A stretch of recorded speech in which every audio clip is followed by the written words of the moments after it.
Ano daw ba ang meaning ng URL? So ito po guys ay isang katanungan mula sa isa nating followers.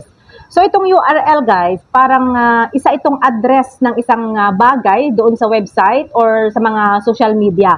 Or ito yung tinatawag nating Uniform Resource Locator. Kumbaga, kung ang website ay bahay, itong URL naman is yun yung parang exact address para mas madali mo lang siyang mapuntahan. So for example, kung gusto mong ipa-follow yung Facebook account mo doon sa mga kakilala mo or doon sa mga kaibigan mo, kopyahin mo lang yung URL tapos yun na yung isend mo sa kanila. At kapag pinindot nila yon, dediretso na sila mismo doon sa Facebook account mo. So sa mga hindi pa nakakaalam guys kung saan ba natin makikita yung URL ng ating Facebook account, puntahan nyo lang yung inyong Facebook account and then pindutin nyo lang itong tatlong tuldok and then scroll nyo doon sa pinakababa.